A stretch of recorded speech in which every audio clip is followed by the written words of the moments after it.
तो स्वागत है आप सभी का इंडिया न्यूज के इसी अधिवेशन में। और इस सत्र में हमारे साथ चर्चा करने के लिए अयोध्या के महापौर ऋषिकेश उपाध्याय जी जुड़ चुके हैं। सीधे उनका रुख कर लेते हैं। ऋषिकेश उपाध्याय जी, बहुत स्वागत है आपका इंडिया न्यूज के इसी अधिवेशन में।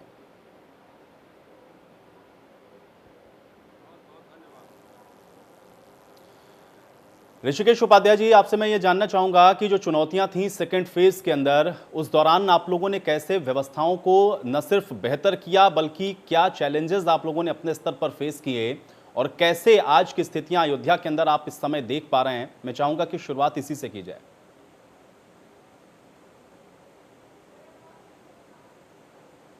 देखिए, अयोध्या में स्थिति इस समय बिल्कुल सामान्य है, लेकिन इस महामारी में जो चुनौतियां थीं उसको हम सब ने मिलकर, हमारे अधिकारीगण, हमारे यहाँ के नागरिक, सब लोगों ने मिलकर और साहस से इसका मुकाबला किया।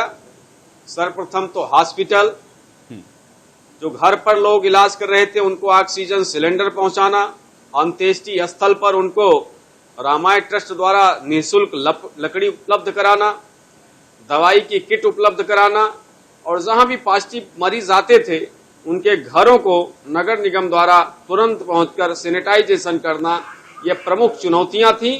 इस चुनौतियों का सामना करते हुए हमारे नगर निगम के कर्मचारी, अयोध्या के नागरिकों ने भरपूर सहयोग और साहस से इससे निपटा। ऋषिकेश जी, लेकिन एक चीज मैं और जरूर आपसे यहाँ पे समझना चाहूंगा, चूंकि जब सामान्य परिस्थितियां होती हैं तो कामकाज करने का जो तरीका है वो अलग होता है। निगम क्षेत्र अपनी तरीके से काम करता है, विकास की राह पे कैसे ले जाना है वो खाका आप लोग अपना तैयार करते हैं। लेकिन जब ये संक्रमण का दौर आया या फिर जब ये महामारी का दौर आया तो फिर बहुत सारी जिम्मेदारियां अतिरिक्त ऐसी थीं जो कि निगम प्रशासन के कंधों के ऊपर थीं। अब चूंकि आप अयोध्या के महापौर हैं तो ऐसे में वो जो तारतम्य बिठाना था वो सिविक एजेंसीज के बीच में या जो निर्देशित राज्य सरकार की तरफ से किया जा रहा था कार्य, आपको इस लिहाज से भी करना था चूंकि आप भी एक जनप्रतिनिधि हैं। वो जो सामंजस्य था वो आप लोगों ने किस तरीके से बिठाया और सबसे ज्यादा आप लोगों को क्या लगा कि जो चैलेंज था सर्वाधिक प्राइमरी फेज में या शुरुआती दौर में वो आप लोगों के सामने क्या था और कैसे उससे आप लोग बाहर निकले? अगर इस विषय को थोड़ा और विस्तार से आप बता पाएं। देखिए, जो चैलेंजेस था, उत्तर प्रदेश सरकार, माननीय मुख्यमंत्री जी का जो निर्देश था और यहाँ के हम आम नागरिक के सहयोग से, मैं बता रहा हूं कि साहस से, चूंकि जो अंत्येष्टि स्थल एक बहुत बड़ी चुनौती थी, उस समय 150-200 लोग डेली यहाँ पर उनकी शव आती थी, उनके परिजन लेकर आते थे।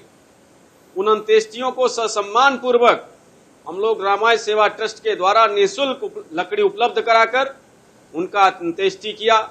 ऐसे भी तमाम परिवार आए जिनके घरों में कोई नहीं था, 3-3 लोग एक घर के मर गए, उनको घर से, गाड़ी से, नगर निगम की गाड़ी से दूसरी गाड़ी भेजकर उनको भी मंगवाकर उनकी अंत्येष्टि की गई।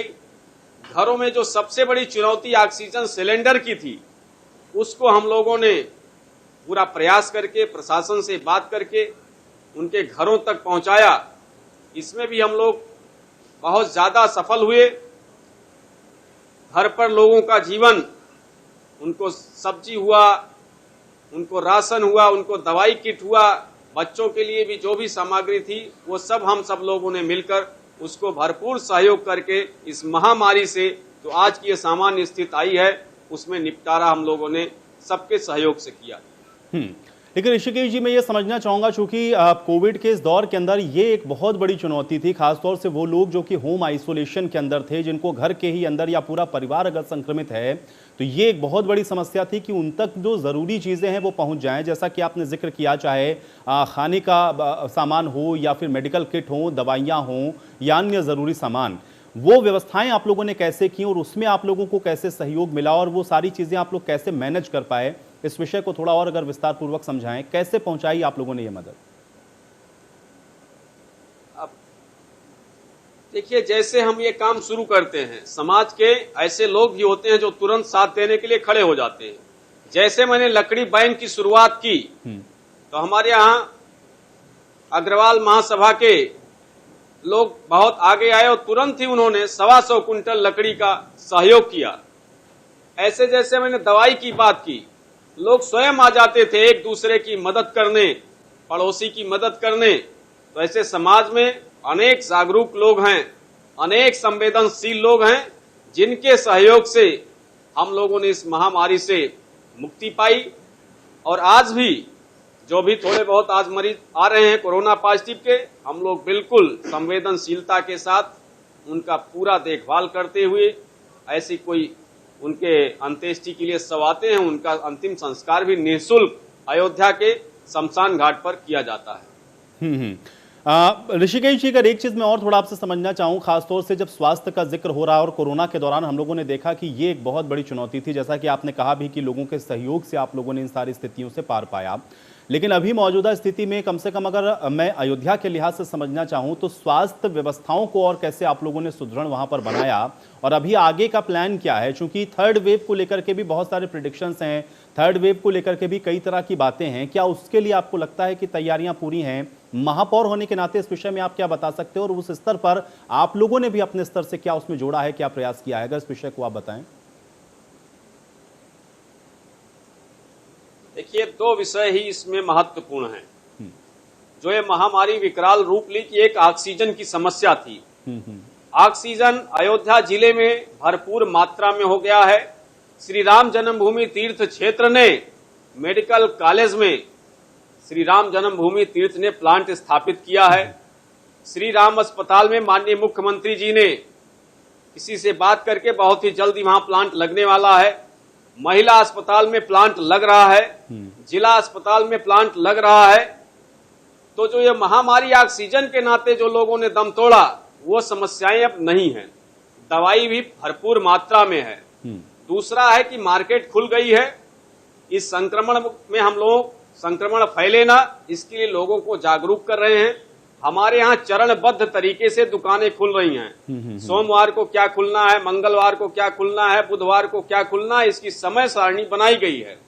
इसके अलावा सभी सार्वजनिक स्थानों पर, मंडियों में, फल मंडियों में, सब्जी मंडियों में, चौराहों पर, चौक में बृहद रूप से सैनिटाइजेशन का काम किया जा रहा है। गांव में जो अभी 41 नगर निगम के गांव जुड़े हैं, वहां भी हम लोग मास्क और सैनिटाइजर व्यक्तिगत रूप से घर घर जाकर बांट रहे हैं, लोगों को जागरूक कर रहे हैं कि इस कोरोना महामारी अभी धीमी हुई है लेकिन खत्म नहीं हुई है। इससे हमें सजग रहना है और सतर्क रहना है।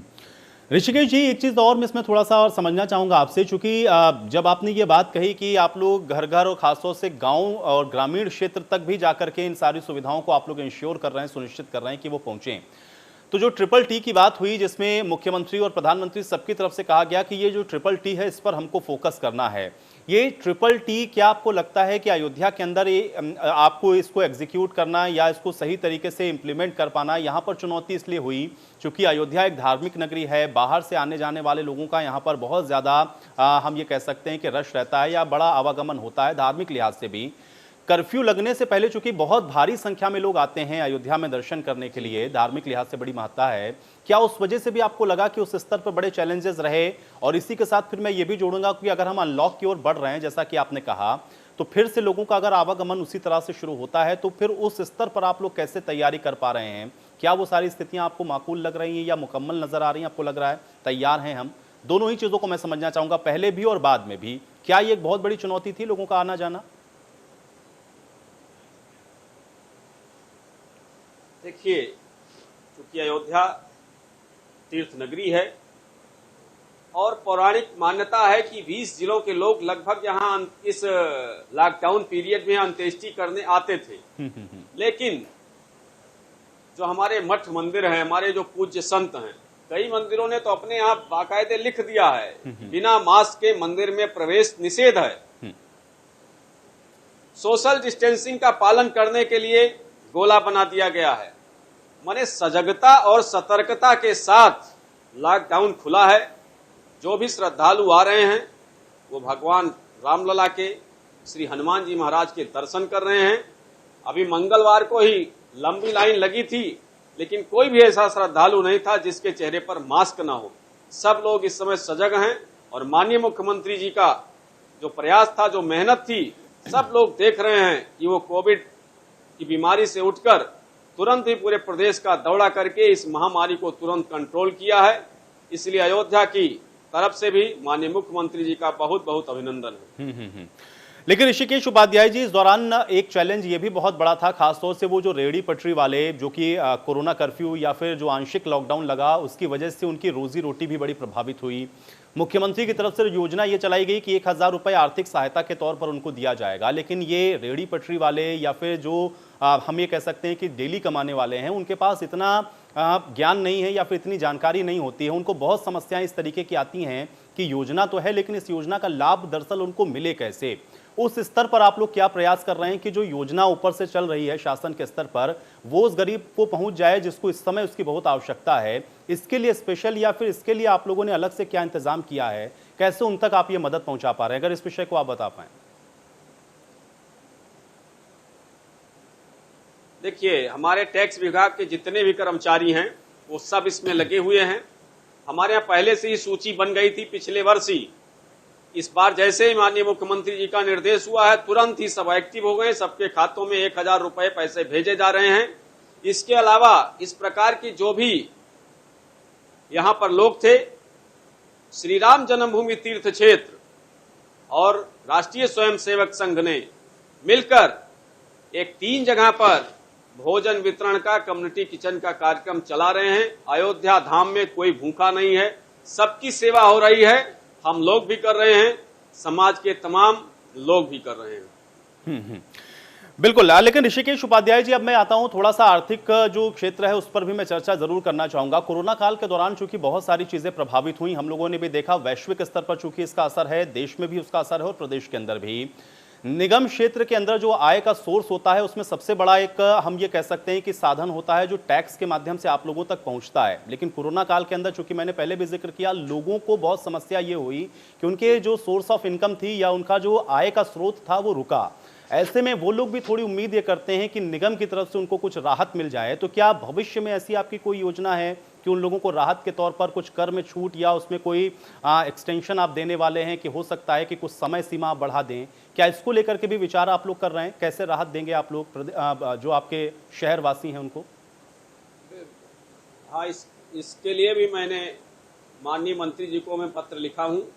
10% की हम लोग छूट का प्रोविजन कर रहे हैं। इसके अलावा भी उनको किस्तों में भी पैसा देने की छूट है, लेकिन हमारे यहाँ इस प्रकार की कोई ऐसी समस्या नहीं है। टैक्स को हमारा चूंकि बहुत छोटा नगर निगम है, ये मार्च में लॉकडाउन लग गया था।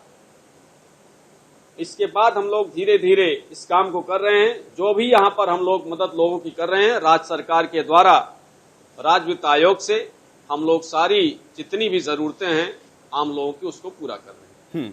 बिल्कुल। अंतिम सवाल ऋषिकेश उपाध्याय जी मेरा आपसे यही रहेगा, चूंकि ई अधिवेशन में हम लोगों का मोटिव ही यही है कि आप लोगों को हम लोग एक मंच इसलिए दें ताकि आप भी अपना कोई मैसेज अगर देना चाहते हैं, और खासतौर से अगर मैं शहरवासियों का जिक्र करूं तो आज यहाँ से इस मंच से आप क्या उनके लिए कहना चाहेंगे, और लोगों का और जनता का सहयोग आपको इस कोरोना काल के दौरान मिला कितना है, उस विषय में आप क्या बता सकते हैं?